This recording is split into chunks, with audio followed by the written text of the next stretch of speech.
आज ये 25 क्वेश्चन लेकर उपस्थित हुए आपके सामने। ठीक है, ये सारे क्वेश्चंस जो हैं इलेक्ट्रोस्टैटिक्स के हैं, स्थिर वैद्युतिकी के हैं। तो प्यारे बच्चों, ये बिल्कुल बेसिक कॉन्सेप्ट है, जो भी मतलब क्वेश्चंस आज दिए गए हैं बिल्कुल जीरो लेवल से। तो आप लोग क्वेश्चन को देखिएगा और आंसर बताइएगा। ठीक है, जो है कमेंट बॉक्स में जरूर बताइए कमेंट करके कि किस क्वेश्चन का क्या आंसर होगा, हम ये देखेंगे। ठीक है, तो देखिए पहला क्वेश्चन आपके सामने है, विद्युत आवेशों के मध्य लगने वाले बलों से संबंधित नियम है। इसका मतलब यह है, इंग्लिश मीडियम में भी लिखा हुआ है, देखिए यहाँ पर लिखा है फोर्स बिटवीन इलेक्ट्रिक चार्जेज। तो हमने आप लोगों को जो है बताया है कूलम्स लॉ। कूलम्स लॉ क्या होता है? दो स्थिर बिंदु आवेशों के बीच लगने वाला जो स्थिर वैद्युत बल होता है, देखो वहां पर नाम हमने बताया था स्थिर वैद्युत बल। ठीक है, उसका फॉर्मूला क्या होता है? स्थिर वैद्युत बल का फॉर्मूला क्या होता है? F इज इक्वल टू होता है 1/4 pi epsilon naught Q1 into Q2 upon R square. ये आप लोग जानते हैं कूलम्स लॉ होता है, इसे कूलम्स फोर्स का फार्मूला कहते हैं, इसे स्थिर वैद्युत बल का फार्मूला कहते हैं, इसे जो है वैद्युत बल भी कहते हैं। ठीक है, ये इलेक्ट्रोस्टैटिक्स फोर्स होता है, स्थिर वैद्युत बल होता है। तो आपको यही बताना है कि भाई इलेक्ट्रिक चार्ज के बीच लगने वाला जो फोर्स होता है उसे क्या कहते हैं। ठीक है, तो पहला ऑप्शन आप देख रहे हैं एम्पियर्स लॉ, ये गलत है। दूसरा है ओम्स लॉ, ओम का नियम, ये भी गलत है। फैराडेज लॉ, फैराडे का नियम, ये भी गलत है। यहां पर ऑप्शन डी को देखिएगा, ऑप्शन डी है आपका कूलाम का नियम, कूलम्स लॉ। इसका मतलब पहले का फोर्थ ऑप्शन सही होगा, ऑप्शन डी। ठीक है, तो इस तरीके से प्यारे बच्चों जो है आप लोगों को जो है ये सारे क्वेश्चन जो है कॉपी में नोट भी करते चलना है साथ साथ। ठीक है, कॉपी में जरूर नोट करें, टेस्ट 1, टेस्ट 2, टेस्ट 3 जैसे जैसे हम कराते जाएंगे आप सभी लोगों को जो है कॉपी में नोट भी करना है। ठीक है, कॉपी पेन लेकर के जरूर बैठें। ठीक है, आइए दूसरा क्वेश्चन देखते हैं। क्वेश्चन नंबर 2 है, ध्यान से पढ़िएगा क्वेश्चन को। यदि आवेशित कणों के मध्य की दूरी आधी कर दी जाए, यदि आवेशित कणों के मध्य की दूरी जो है आधी कर दी जाए तो कणों के मध्य बल। तो प्यारे बच्चों, अभी हमने आपको बताया कि दो बिंदु आवेशों के बीच लगने वाला जो बल होता है उसका फार्मूला लिखा था। उस फार्मूले से हम कह सकते हैं F inversely proportional to R square. यही तो होता है। जैसे मान लो दो बिंदु आवेश हैं, एक ये पॉइंट चार्ज है, ये Q1 है, और एक दूसरा ये पॉइंट चार्ज है Q2 है, और ये एक दूसरे से स्मॉल r दूरी पर रखे हुए हैं। तो इनके बीच लगने वाला जो स्थिर वैद्युत बल होता है उसका फार्मूला F इक्वल टू क्या होता है? 1/4 pi epsilon naught Q1 Q2 upon R square. प्यारे बच्चों, F inversely proportional to R square देख रहे हैं आप, ध्यान से देखिएगा। F inversely proportional to R square, अगर आवेशों के बीच की दूरी कम करोगे, घटाओगे, अगर डिस्टेंस को कम करोगे तो जो फोर्स है, ये जो फोर्स है वो बढ़ेगा, और अगर डिस्टेंस को इंक्रीज कर दोगे, अगर R का मान बढ़ाओगे तो F का मान क्या होगा? डिक्रीज होगा। तो यहां पर सवाल में डिस्टेंस को आधा किया गया। देखिए यहां पर लिखा हुआ है कि उनके बीच की दूरी, डिस्टेंस, दूरी आधी की जाती है, मतलब R जो डिस्टेंस है आधा, 1/2, आधा मतलब होता 1/2। तो पूछा क्या गया है? पूछा गया है कि उनके बीच इलेक्ट्रिकल फोर्स, उनके बीच इलेक्ट्रिकल फोर्स क्या हो जाएगा? ठीक है, तो देखिए F inversely proportional to R square, जब यहां 1/2 रखोगे तो क्या होगा? 1/2 का होल स्क्वायर। प्यारे बच्चों, ये होगा 1/4। क्या होगा? 1/4। ये 4 ऊपर चला जाएगा, 4 आ जाएगा। इसका मतलब उनके बीच जो फोर्स होगा, इलेक्ट्रिकल जो फोर्स होगा, वो कितने गुना हो जाएगा? 4 गुना। इसका मतलब कौन सा ऑप्शन होगा? Option D. ठीक है, जो इंग्लिश मीडियम के विद्यार्थी हैं वो इंग्लिश में पढ़ लेंगे क्वेश्चन को। ठीक है, ऑप्शन डी को करेक्ट करेंगे 4 टाइम्स। ठीक है, इसके बाद हम लोग जो है नेक्स्ट क्वेश्चन देखते हैं। नेक्स्ट क्वेश्चन देखिएगा, क्वेश्चन नंबर 3, ध्यान से पढ़िए और जवाब दीजिए। क्वेश्चन को पढ़िए सभी लोग और जो है जवाब दीजिए कि क्या आंसर होगा। ठीक है, क्वेश्चन क्या है, एक साबुन के बुलबुले को, वैसे ये क्वेश्चन ऐसा है जो सभी एग्जाम में लगभग आता ही रहता है, बहुत ही इंपॉर्टेंट सवाल है। ठीक है, एक साबुन के बुलबुले को ऋण आवेश दिया जाता है, कोई भी आवेश दिया जाए, चाहे ऋण आवेश दिया जाए चाहे धन आवेश दिया जाए, बट यहां पर क्वेश्चन में क्या आप देख रहे हैं, निगेटिव चार्ज दिया जाता है किसी सॉफ्ट बबल को। ध्यान से समझिएगा, ये मान लो कोई साबुन का बुलबुला है, इसको नेगेटिव चार्ज दिया जा रहा है। नेगेटिव चार्ज का क्या मतलब है, नेगेटिव चार्ज का मतलब है इलेक्ट्रॉन की यहां पर अधिकता की जा रही है, नेगेटिव चार्ज दिया जा रहा है। ठीक है, साबुन के बुलबुले की त्रिज्या मान लो स्मॉल r है, इसको नेगेटिव चार्ज दिया जा रहा, तो पूछा गया है इस रेडियस पर क्या प्रभाव पड़ेगा। यहां पर पूछा गया उसकी रेडियस मतलब उसकी त्रिज्या r में क्या चेंज होगा, मतलब त्रिज्या घटेगी कि त्रिज्या बढ़ेगी। देखो बच्चों, यहां पर आवेश जब आएगा, आवेश आने का मतलब है इलेक्ट्रॉन की अधिकता होगी, इलेक्ट्रॉन की अधिकता होगी मतलब एक ये सिस्टम बन जाएगा। ये क्या चीज है, अगर सॉफ्ट बबल की बात करें, साबुन का बुलबुला, जब साबुन के बुलबुले को ऋण आवेश दिया जाएगा, ऋण आवेश का मतलब है इलेक्ट्रॉन उस पर बढ़ाया जाएगा। जब उस पर इलेक्ट्रॉन बढ़ाओगे तो इलेक्ट्रॉन बढ़ाने का मतलब एक ये सिस्टम बन गया, इलेक्ट्रॉन, यहां पर बहुत सारे इलेक्ट्रॉन आ गए, तो जब इलेक्ट्रॉन आ गए तो एक सिस्टम बन गया। और हर सिस्टम ये चाहता है, कोई भी निकाय हो वो क्या चाहता है, वो अपनी स्थितिज ऊर्जा को मिनिमाइज करना। ठीक है, स्थितिज ऊर्जा को मिनिमाइज करना क्यों चाहता है, क्योंकि किसी भी सिस्टम की अगर स्थितिज ऊर्जा कम होगी तो समझ जाना वो सिस्टम ज्यादा स्टेबल होगा। ठीक है, जो जितना ज्यादा स्टेबल होता है, ध्यान रखिएगा, अगर कोई भी सिस्टम स्थायी ज्यादा है, स्टेबल ज्यादा है, ठीक है, स्टेबिलिटी तभी वो पाएगा जब उसकी पोटेंशियल एनर्जी क्या हो, पोटेंशियल एनर्जी घटे, पोटेंशियल एनर्जी घटे। प्यारे बच्चों, जो पोटेंशियल एनर्जी होती है वो इनवर्सली प्रोपोर्शनल टू रेडियस होता है, ये ध्यान रखना आपको। अगर ये पोटेंशियल एनर्जी घटेगी, पोटेंशियल एनर्जी अगर ये घटाना चाहेगा स्थायित्व को प्राप्त करने के लिए, तो अगर ये घट रहा तो इसका मतलब R का मान क्या होगा, बढ़ेगा। अगर ये R का मान बढ़ेगा, R का मान बढ़ने का मतलब ये है इसकी साइज क्या होगी, बढ़ेगी। तो यहां पर रेडियस के बारे में पूछा गया था, तो त्रिज्या क्या होगी, तो पहला ऑप्शन देख रहे हैं आप डिक्रीजेज, मतलब जो है कम हो जाती है, दूसरा ऑप्शन इंक्रीजेज मतलब बढ़ जाती है। तो इस तरीके से आप समझ पा रहे होंगे कौन सा ऑप्शन सही होगा, दूसरा ऑप्शन सही होगा। तो एक बार एक लाइन में हम आपको बताना चाहेंगे, अगर ऋण आवेश दिया गया, समझ लो ऋण आवेश दिया गया तो एक सिस्टम बन गया, इलेक्ट्रॉन पहुंचे होंगे तो एक सिस्टम बन गया होगा, और हर सिस्टम चाहता है अपनी ऊर्जा को घटाना, अपनी पोटेंशियल एनर्जी को घटाना। क्यों घटाना चाहता है, स्थायित्व को प्राप्त करने के लिए, स्टेबिलिटी को प्राप्त करने के लिए जो है एनर्जी को घटाना चाहता है। अब एनर्जी को घटाएगा कैसे, तो ये मालूम होना चाहिए U inversely proportional to R होता है। अगर ये घटाने का प्रयास करेगा तो R का मान क्या होगा, बढ़ जाएगा।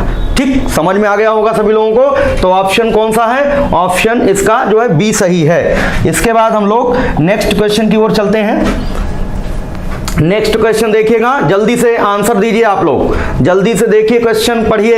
हिंदी मीडियम वाले हिंदी में क्वेश्चन पढ़ें, इंग्लिश मीडियम वाले इंग्लिश में, और जवाब दें तुरंत कौन सा ऑप्शन सही है। ठीक है, देखिए क्वेश्चन क्या है, किसी पिंड को ऋणावेशित किया जाता है। बहुत ही बेसिक सवाल है, किसी भी बॉडी को नेगेटिवली चार्ज किया जा रहा है, ऋण आवेश से आवेशित किया जा रहा है, तो इसका मतलब किसी भी बॉडी को अगर नेगेटिव चार्ज से चार्ज किया जा रहा है तो कैसे चार्ज कर सकते हो।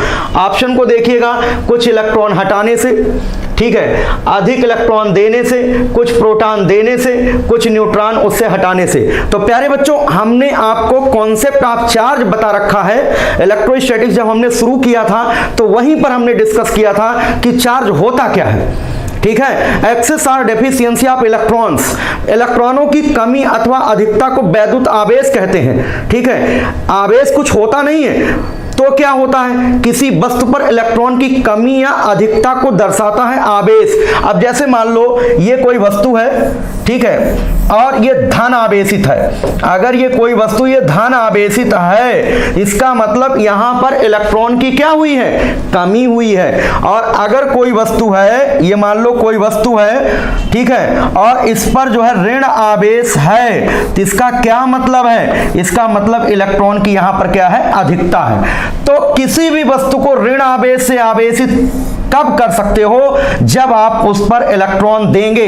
वस्तु को धनावेशित कैसे कर सकते हो, इलेक्ट्रॉन घटाने से। तो यहां पर लिखा हुआ है पिंड को ऋणावेशित किया जा सकता है। कैसे आप नेगेटिवली चार्ज कर सकते हो, अधिक इलेक्ट्रॉन देने से या कुछ इलेक्ट्रॉन हटाने से। देखो ऋणावेशित करना तो इलेक्ट्रॉन देना ही पड़ेगा, तो इलेक्ट्रॉन देने का कॉन्सेप्ट पहले ही ऑप्शन में है, इसलिए जो है पहला ऑप्शन सही होगा प्यारे बच्चों, ध्यान रखिएगा, ठीक है। इसके बाद जो है नेक्स्ट क्वेश्चन की ओर चलते हैं हम लोग। नेक्स्ट क्वेश्चन देखिएगा, हमने आप लोगों को प्रॉपर्टीज ऑफ इलेक्ट्रिक चार्ज जो है नोट कराया है, ठीक है, जो आज जो है इस टेस्ट में प्रेजेंट हैं, और पिछले जो भी लेक्चर्स इलेक्ट्रोस्टैटिक्स पर हो चुके हैं उन्होंने नहीं देखा है तो जरूर देखें, क्योंकि अगर आपने सारे लेक्चर देख लिए होंगे तो ये क्वेश्चंस जो है बहुत ही बेसिक हैं, हमने सब कुछ वहां पर डिस्कस कर दिया है, ठीक। यहां पर लिखा है गतिमान आवेश। गतिमान आवेश का मतलब मूविंग चार्ज, ठीक है। देखो आवेश की दो अवस्थाएं हो सकती हैं, जैसे मान लो कोई चार्ज है Q, इसकी दो अवस्थाएं हो सकती हैं, या तो ये जो है रेस्ट में होगा या तो जो है ये मोशन में होगा, ठीक है। अगर रेस्ट में होगा तो प्यारे बच्चों अगर स्थिर आवेश के बारे में अध्ययन करते हैं तो उसे क्या बोलते हैं, इलेक्ट्रोस्टैटिक्स। क्या बोलते हैं, इलेक्ट्रोस्टैटिक्स, मतलब उसे कहते हैं स्थिर वैद्युतिकी, यही तो मतलब है, उसे कहते हैं स्थिर वैद्युतिकी कहते हैं। और अगर आवेश जो है गत्यावस्था में है तो उसे कहते हैं इलेक्ट्रोडायनेमिक्स, उसे कहते हैं इलेक्ट्रोडायनेमिक्स, ठीक है।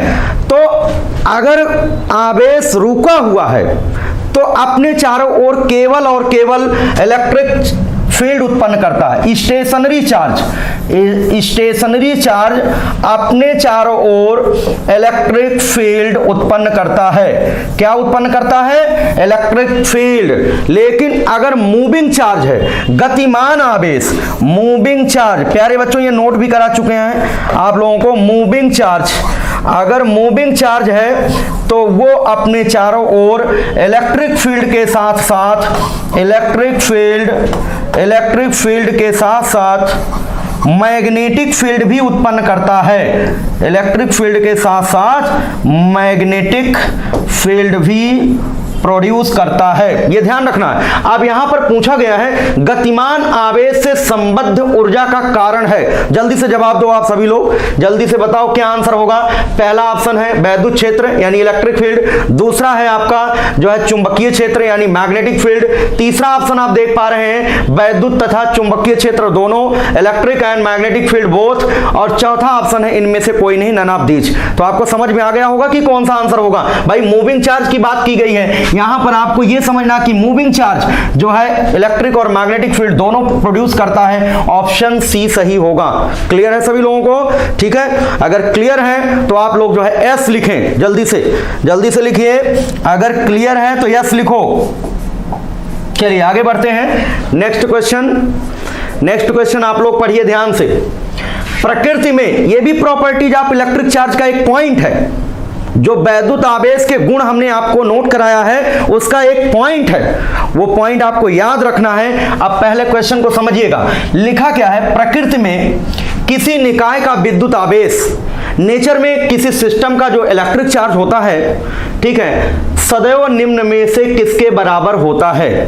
पहला ऑप्शन देख रहे हैं आवेश के न्यूनतम मान का अर्ध पूर्ण गुणज, दूसरा ऑप्शन है 0, तीसरा है आवेश के न्यूनतम मान का आवेश के न्यूनतम मान का वर्ग, और जो चौथा ऑप्शन है आवेश के न्यूनतम मान का पूर्ण गुणज। तो प्यारे बच्चों, हमने आपको क्या पॉइंट नोट कराया था, जब आवेश के गुण हम लोग पढ़ रहे थे तो उनमें हमने एक पॉइंट आपको नोट करा रखा है। क्या नोट करा रखा है कि जो है आवेश क्वांटीकृत होता है, इलेक्ट्रिक चार्ज इज क्वांटाइज्ड। एक कॉन्सेप्ट हमने नोट कराया है। क्या नोट कराया है? जो विद्यार्थी प्रेजेंट नहीं थे नोट कर लें। वैद्युत आवेश क्वांटीकृत होता है। वैद्युत आवेश क्वांटीकृत होता है।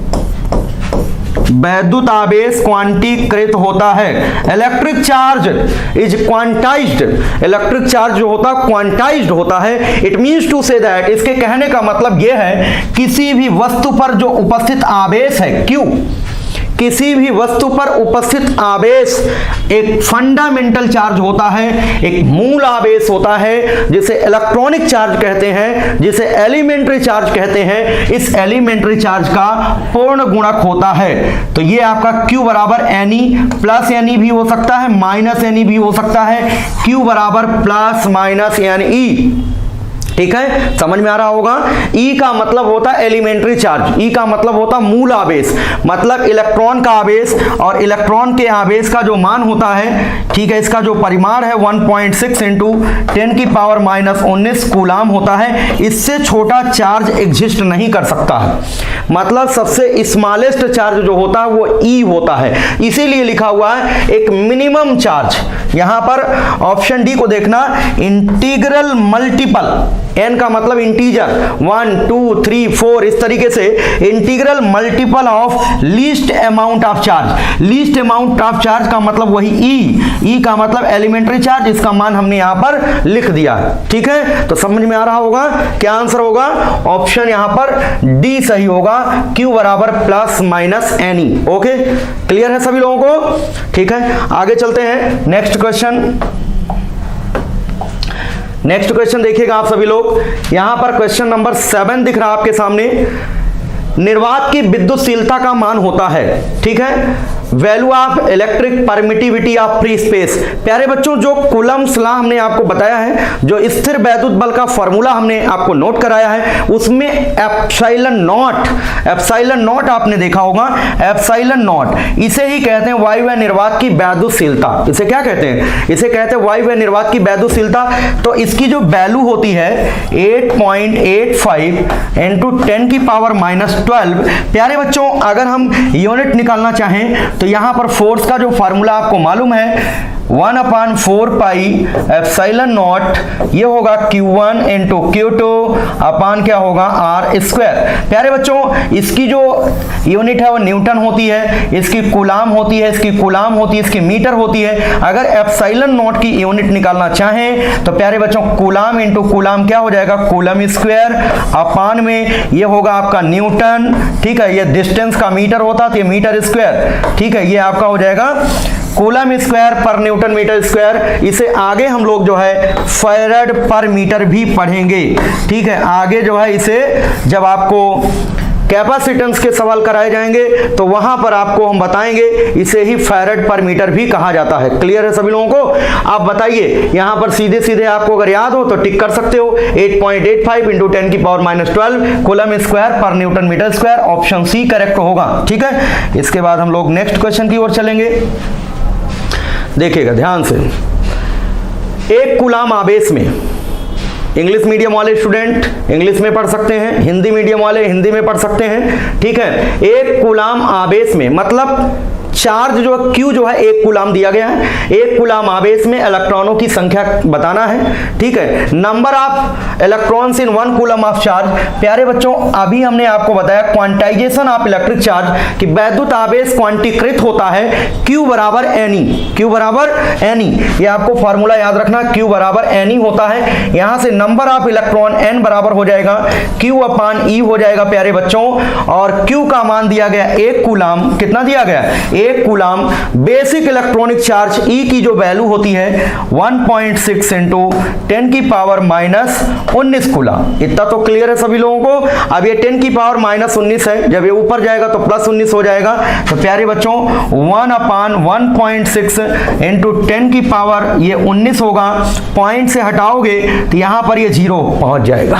एक काम करो, एक 0 यहां से ले लो तो ये हो जाएगा आपका 100/16 इंटू 10 की पावर 18 आएगा ना। आप 100 को 16 से डिवाइड कर दो, जब डिवाइड करोगे तो कितना आएगा 6.25 इंटू 10 टू द पावर 18 इतने इलेक्ट्रॉन होंगे। तो पूछा गया है कि जो है 1 कूलाम आवेश में कितने इलेक्ट्रॉन होंगे। कई बार एग्जाम में पूछा जा चुका है, ठीक है, बहुत इंपॉर्टेंट सवाल है। तो कौन सा ऑप्शन सही है इसका? ऑप्शन बी सही है, ठीक है, 6.25 इंटू 10 की पावर 18। इसके बाद नेक्स्ट क्वेश्चन की ओर चलते हैं। नेक्स्ट क्वेश्चन देखिएगा, यहां पर किसी पिंड पर -80 माइक्रो कूलाम का आवेश है। जल्दी से करिए सभी लोग, -80 माइक्रो कूलाम का आवेश है, इसका मतलब क्या है? ठीक है, तो इसी तरीके से बच्चों जो है आप लोग जो है क्वेश्चन को प्रैक्टिस करते रहिए। जो विद्यार्थी जो अभी एग्जाम होने वाला है आपका, चाहे वो अगस्त में हो चाहे सितंबर में हो, जब भी एग्जाम हो, ठीक है, तो उनके लिए फ्री प्रैक्टिस कराया जा रहा यूट्यूब चैनल के माध्यम से। और जो हमारे नए स्टूडेंट हैं जो नए सत्र के लिए जुड़ना चाह रहे हैं, उनके लिए भी बैच हमने अनाउंस कर दिया है। वो बैच जो है 1 अगस्त से स्टार्ट होगा, ठीक है, और फीस जो है कब से जमा होनी है इसके बारे में जानकारी जो है 2-3 दिन में हम आपको दे देंगे, ठीक है, किस तरीके से आपको फीस पे करना है, उसमें क्या होगा, क्या क्या कराएंगे, वो सारी चीजें हमने डिस्कस भी किया है कि प्रॉपर तरीके से कोई भी चैप्टर उठाया जाएगा, उस चैप्टर की पूरी थ्योरी पढ़ाई जाएगी डिटेल। इसके बाद जो है सारी चीजें पॉइंट वाइज होंगी। इसके बाद जो है कम से कम एक चैप्टर के जो है 100 क्वेश्चन की जो है प्रैक्टिस कराई जाएगी अच्छे तरीके से। इसके बाद जो है उसी पर्टिकुलर चैप्टर से टेस्ट लिया जाएगा। ये जो भी प्रोसेस किया जाएगा सब एप्लीकेशन के माध्यम से किया जाएगा। एप्लीकेशन जो है जल्द ही आने वाला है, ठीक है, अभी रेडी नहीं हो पाया, थोड़ा सा काम उसमें रह गया है। जल्द ही हम आपको एप्लीकेशन के बारे में जो है इन्फॉर्म करेंगे, और जिस दिन एप्लीकेशन आ जाता है उसी दिन जो है फीस जो है आप लोग जो है पे कर सकते हैं। अभी जो भी हमारे पुराने विद्यार्थी हैं जो YouTube चैनल पर जुड़े हुए हैं, ठीक है, वो विद्यार्थी फ्री ऑफ कॉस्ट पढ़ाई करेंगे। उनके लिए अभी कोई भी हम पेड बैच नहीं ला रहे हैं जब तक कि उनका एग्जाम नहीं हो जाता है, ठीक है। उन विद्यार्थियों को फ्री पढ़ाऊंगा, मैंने पहले भी बताया था, आज भी बता रहा हूं। जो विद्यार्थी कमिंग एग्जाम, जो अभी एग्जाम होने वाला है, उस एग्जाम में बैठने वाले हैं, उन विद्यार्थियों के लिए कोई भी कोर्स हमने अभी तक लॉन्च नहीं किया है। उन विद्यार्थियों को फ्री ऑफ कॉस्ट जो है प्रैक्टिस हम कराएंगे, लाइव टेस्ट इसी तरीके से। आज तो इस तरीके से हम करा दे रहे हैं, बाकी कल से जो भी आपका प्रोग्राम होगा, जो भी क्वेश्चन होगा, आप लोग खुद ही आंसर बताएंगे, फिर देखेंगे कि जो है कितने विद्यार्थी सही बता रहे हैं, कितने विद्यार्थी गलत बता रहे हैं, ठीक है। जो क्वेश्चन आपको नहीं आएगा वो क्वेश्चन जो है यहाँ पर डिस्कस किया जाएगा। बाकी आप लोगों को फ्री प्रैक्टिस हम इसी तरीके से कराते रहेंगे एग्जाम तक। आप लोग हमारे साथ जुड़े रहिए, ठीक है, और वीडियो को शेयर करते रहिए, चैनल के बारे में बताते रहिए, ठीक है। जो भी जितना भी कराएंगे वो सब फ्री ऑफ कॉस्ट होगा। जो भी हमने बैच अनाउंस किया है वो सिर्फ उनके लिए है जो बच्चे इस बार 12th पास हैं, या जो विद्यार्थी फिजिक्स में बार बार जो है फेल हो जाते हैं, उनका कॉन्सेप्ट क्लियर नहीं है, ठीक है, कई बार वो एग्जाम दे चुके हैं फिर भी उनके नंबर जो है, ठीक है, उनके नंबर नहीं आ पाते हैं। बेसिकली जो है मध्य प्रदेश से, हरियाणा से और बिहार से बहुत सारे बच्चे ऐसे हैं जो बार बार मुझे जो है फोन कर रहे थे कि सर जो है आप पेड कोर्स लाइए। इसलिए मुझे पेड कोर्स लाना पड़ा क्योंकि बहुत सारे विद्यार्थी हमसे थ्योरी नहीं पढ़े हैं। बच्चों डायरेक्ट ये तो क्वेश्चन मैं करा रहा हूं, बट जब हम आपको पूरा कॉन्सेप्ट बता देंगे, किसी चैप्टर का पूरा कॉन्सेप्ट क्लियर कर देंगे, तो शायद जो है इतनी समस्या नहीं आएगी। आपको 25 क्वेश्चन देंगे, 25 में आपके 20 अपने आप हो जाएंगे। 20 क्वेश्चन आप खुद ही कर लेंगे। 5 क्वेश्चन में कंफ्यूजन रहेगा, वो 5 क्वेश्चन जो है हम खुद आपको बता देंगे, ठीक है। तो 100% जो है आपको सॉल्व कराया जाएगा सारी चीजें। जो बच्चे अभी एग्जाम देना चाह रहे हैं उनके लिए बिल्कुल फ्री प्रैक्टिस है। इस वीडियो को ज्यादा से ज्यादा शेयर करो बच्चों, क्योंकि आज ये पहला टेस्ट है जिससे कि जो भी विद्यार्थी आज नहीं है वो कल से उपस्थित रहें, ठीक है, रेगुलर। ठीक है, शाम को 6 बजे से, ठीक है, शाम को 6 से 7 लाइव टेस्ट हम आप लोगों का कराएंगे। शुरुआत में टॉपिक वाइज कराएंगे, इसके बाद जब देखेंगे आपका जो है कॉन्सेप्ट क्लियर हो रहा है, ठीक है, कॉन्फिडेंस आपको आ रहा है, तब बच्चों हम आपको कंबाइंड टेस्ट देंगे। ठीक है, तो आप लोग जुड़े रहिए इसी तरीके से।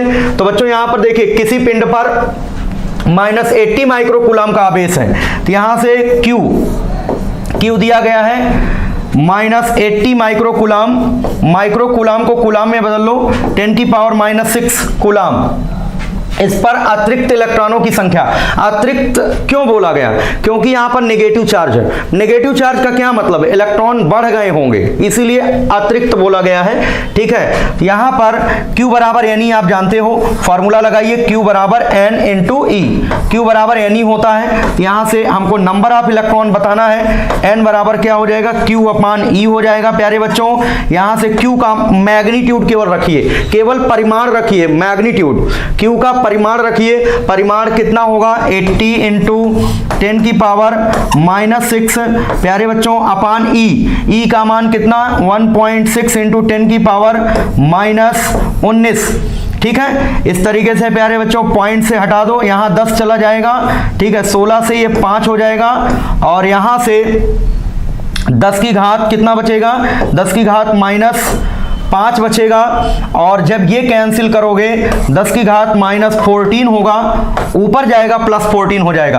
5 इंटू 10 की पावर क्या आ जाएगा, नंबर ऑफ इलेक्ट्रॉन 5 इंटू 10⁻14, इतने इलेक्ट्रॉनों की क्या होगी, अधिकता होगी। क्लियर है सभी लोगों को।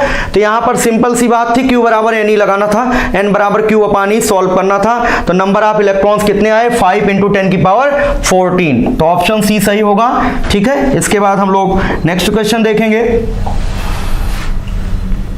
नेक्स्ट क्वेश्चन देखते हैं, धातु का परावैद्युतांक। ठीक है, वायवीय निर्वात के लिए प्यारे बच्चों जो है 1 माना जाता है। मेटल के लिए जो डाइलेक्ट्रिक कांस्टेंट होता है, परावैद्युतांक होता है, वो इनफाइनाइट होता है। इसको आपको याद रखना है, डाइलेक्ट्रिक कांस्टेंट जो होता है वो इनफाइनाइट होता है।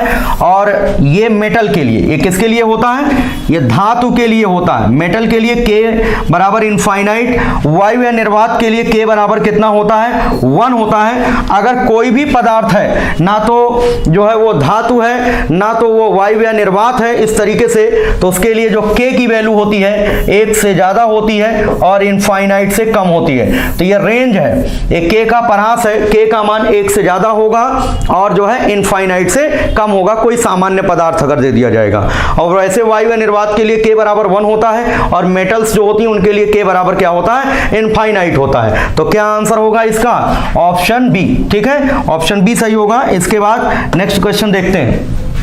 देखिएगा नेक्स्ट क्वेश्चन क्या लिखा है, दो प्रोटॉन है, प्रोटॉन धनावेशित कण होते हैं। 2 प्रोटॉन परस्पर 1 इंटू 10⁻⁻10, ठीक है, सेंटीमीटर दूरी, ये जो है 1 इंटू 10⁻⁻2 सेंटीमीटर डिस्टेंस पर रखे हुए हैं। और पूछा क्या गया है, उन पर क्रियाशील बल। प्यारे बच्चों जो प्रोटॉन होते हैं, देखिएगा ध्यान से, जैसे ये प्रोटॉन है और एक दूसरा प्रोटॉन ये है, ये 2 प्रोटॉन हैं। प्रोटॉन पर धन आवेश है और आवेशों के बीच लगने वाला कौन सा बल होता है, वैद्युत बल होता है, मतलब इलेक्ट्रिकल फोर्स होता है। और प्रोटॉन पर द्रव्यमान भी होता है। प्रोटॉन धनावेशित कण है, प्रोटॉन पॉजिटिवली चार्ज पार्टिकल होता है, धनावेशित कण। तो इसका जो द्रव्यमान होता है 1.67 इंटू 10⁻⁻27 किलोग्राम होता है, और इसका भी वही होगा लगभग 1.67 इंटू 10⁻⁻27 किलोग्राम। तो यहां पर देखिएगा आप लोग, ये मास है, द्रव्यमान है, दोनों में द्रव्यमान है, दोनों पर चार्ज है। द्रव्यमानों के बीच लगने वाला जो बल होता है वो गुरुत्वाकर्षण बल होता है। आप लोगों को मालूम है F होता है G(m1)(m2)/r²। जिनको नहीं मालूम है वो याद रखें कि जो है मटेरियल पार्टिकल्स के बीच लगने वाला जो फोर्स होता है उसे ग्रेविटेशनल फोर्स कहते हैं, उसे गुरुत्वाकर्षण बल कहते हैं। और चार्ज पार्टिकल के बीच लगने वाला जो फोर्स होता है उसे इलेक्ट्रिकल फोर्स कहते हैं। तो प्यारे बच्चों, दो प्रोटॉन है तो प्रोटॉन पर आवेश होता है, तो प्रोटॉनों के बीच आवेशों की वजह से जो बल लगेगा उसे इलेक्ट्रिकल फोर्स कहेंगे, उसे वैद्युत बल कहेंगे। और प्रोटॉन कण है, मतलब उनमें द्रव्यमान भी है, तो द्रव्यमानों के बीच लगने वाला जो बल होगा वो गुरुत्वाकर्षण बल होगा। इसका मतलब दोनों प्रकार का बल काम करेगा। कौन कौन सा? इलेक्ट्रिकल फोर्स भी काम करेगा उनके बीच और ग्रेविटेशनल फोर्स भी काम करेगा। ऑप्शन को पढ़िएगा, ठीक है। यहां पर गुरुत्वाकर्षण बल और जो है वैद्युत बल, वैद्युत बल का दूसरा नाम कूलाम बल भी होता है। तो अगर ऑप्शन सी को देखिए आप लोग, कूलाम बल, ये कूलाम है, कूलाम बल और गुरुत्वाकर्षण बल, ऑप्शन सी सही होगा, ठीक है। कौन सा ऑप्शन सही होगा? सी ऑप्शन, ठीक है। ये नाभिक के अंदर नहीं है, ध्यान रखना, नाभिक के अंदर इनके बीच जो बल लगता है एक और बल होता है, उसका वो विशेष प्रकार का बल होता है, उसे नाभिकीय बल कहते हैं। यहां पर जो है नाभिक के अंदर की चर्चा नहीं की गई, ध्यान रखें आप लोग। यहां पर सिंपल सा कहा गया है कि दो प्रोटॉनों के बीच कौन कौन सा बल लगेगा, तो दो प्रोटॉनों के बीच दो प्रकार का बल काम करेगा। कौन कौन सा? एक इलेक्ट्रिकल फोर्स जिसे कूलाम बल कहते हैं और दूसरा जो है आपका क्या होगा? गुरुत्वाकर्षण बल, ग्रेविटेशनल फोर्स, ठीक है। इस तरीके से क्वेश्चन हो गया। इसके बाद नेक्स्ट क्वेश्चन देखते हैं, ध्यान से समझिएगा। दो छोटे गोलाकार परस्पर r दूरी पर रखे हुए हैं, मतलब दो गोले हैं, वो एक दूसरे से स्मॉल r दूरी पर रखे हुए हैं, प्रत्येक पर q वैद्युत आवेश है। मतलब इस तरीके से दो गोले हैं, एक गोला ये है और दूसरा गोला इस तरीके से ये है। दोनों पर आवेश क्या है? q आवेश है। ये एक दूसरे से कितनी दूरी पर रखे हुए हैं? r। तो बताओ इनके बीच कौन सा बल लग रहा होगा? इनके बीच कौन सा बल लग रहा होगा? इलेक्ट्रिकल फोर्स, वैद्युत बल लग रहा होगा। और प्यारे बच्चों, जो इलेक्ट्रिकल फोर्स होता है, एक पॉइंट नोट कर लो, जो इलेक्ट्रिकल फोर्स होता है, इलेक्ट्रिकल फोर्स मतलब वैद्युत बल जो होता है ये कंजर्वेटिव होता है। ये हमने पढ़ा दिया आपको, ठीक है, पहले ही। ये कंजर्वेटिव होता है। कंजर्वेटिव मतलब ये संरक्षी बल होता है। क्या होता है? संरक्षी बल, कंजर्वेटिव फोर्स। और प्यारे बच्चों, कंजर्वेटिव फोर्स द्वारा जो वर्क डन होता है वो शून्य होता है। कौन कौन से बल कंजर्वेटिव होते हैं? गुरुत्वाकर्षण बल, ग्रेविटेशनल फोर्स, इलेक्ट्रिकल फोर्स, वैद्युत बल, मैग्नेटिक फोर्स, चुंबकीय बल, ये सब क्या होते हैं? ये सब कंजर्वेटिव होते हैं, ये सब संरक्षी बल होते हैं। और work done by conservative force, जो संरक्षी बल होते हैं उनके द्वारा जो वर्क डन होता है वो क्या होता है? जीरो होता है। तो प्यारे बच्चों, इनके द्वारा वर्क डन, ठीक है, work done by conservative force, work done by conservative force क्या होता है? जीरो होता है। अब ध्यान से समझिएगा, ये दो गोले हैं, इन पर आवेश जो है Q है, एक दूसरे से जो है ये कितनी दूरी पर है? Small r। पूछा क्या गया है? देखिएगा, आगे पढ़िएगा। यदि एक गोलाकार को दूसरे गोलाकार के चारों ओर r त्रिज्या के वृत्तीय पथ पर घुमाया जाए, मतलब कुछ कंडीशन ऐसी है, देखिएगा, मतलब एक गोला यहीं पर है और दूसरे गोले को इसके चारों ओर वृत्तीय पथ पर घुमाया जा रहा, सर्कुलर मोशन कराया जा रहा है। तो अगर सर्कुलर मोशन कराया जा रहा दूसरे गोले को, तो सर्कुलर मोशन करने के लिए उसको अभिकेंद्र बल की जरूरत पड़ेगी। किसकी जरूरत पड़ेगी? अभिकेंद्र बल, सेंट्रीपिटल फोर्स की जरूरत पड़ेगी। वो अभिकेंद्र बल मिलेगा कहां से? इन्हीं गोलों के बीच लगने वाले वैद्युत बल से मिलेगा। कहां से मिलेगा? वैद्युत बल से मिलेगा। और वैद्युत बल द्वारा वर्क डन क्या होता है? क्या होगा? जीरो हो जाएगा यहां पर। क्यों? क्योंकि वैद्युत बल ही अभिकेंद्र बल है और अभिकेंद्र बल द्वारा वर्क डन क्या होगा? जीरो हो जाएगा। तो यहां पर आप बोल सकते हो वर्क डन क्या होगा? वर्क डन जो है जीरो हो जाएगा, ठीक है। वैसे भी अगर आप सर्कुलर मोशन का कॉन्सेप्ट लगाएं तब भी आप बोल सकते हो, सर्कुलर मोशन का कॉन्सेप्ट लगाओगे तब भी आंसर जीरो होगा। Work done by centripetal force, work done by centripetal force, अभिकेंद्र बल द्वारा जो वर्क डन होता है, अभिकेंद्र बल द्वारा जो वर्क डन होता है वो क्या होता है? जीरो होता है। दूसरा कॉन्सेप्ट एक और है, एक कॉन्सेप्ट ये है कि जो है जैसे मान लो कि ये कोई आवेशित कण है, तो एक तरीके से ये वाला जो सतह है, जिस सतह पर ये दूसरा वाला गोला चलेगा वो समविभव पृष्ठ है। कौन सा पृष्ठ है? समविभव पृष्ठ है, इक्विपोटेंशियल सरफेस है, ठीक है। और किसी भी आवेश को समविभव पृष्ठ पर एक बिंदु से दूसरे बिंदु तक ले जाने में कोई कार्य नहीं करना पड़ता। तो इसको दो तरीके से आप जो है एक्सप्लेन कर सकते हो। वर्क डन जीरो होगा। अगर एक को स्थिर रख करके दूसरे को सर्कुलर मोशन कराएंगे तो अभिकेंद्र बल लगेगा। अभिकेंद्र बल मिलेगा कहां से? वैद्युत बल से, ठीक है, ध्यान रखिएगा। और जो अभिकेंद्र बल होता है उसके द्वारा कोई वर्क नहीं होता। एक तो ये कॉन्सेप्ट हो गया। दूसरा बेटा ये होगा कि जैसे मान लो ये गोला है, इसके लिए ये क्या होगा? समविभव पृष्ठ हो जाएगा, इक्विपोटेंशियल सरफेस। और इक्विपोटेंशियल सरफेस पर किसी भी आवेश को एक पॉइंट से दूसरे पॉइंट तक ले जाओगे, कोई वर्क नहीं करना पड़ेगा।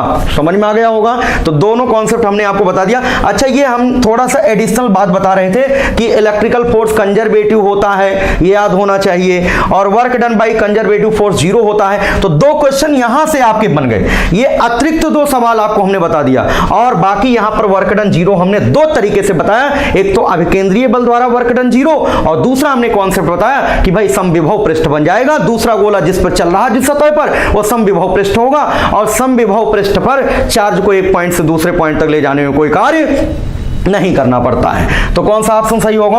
ऑप्शन डी, ठीक है। इसके बाद हम लोग नेक्स्ट क्वेश्चन देखेंगे।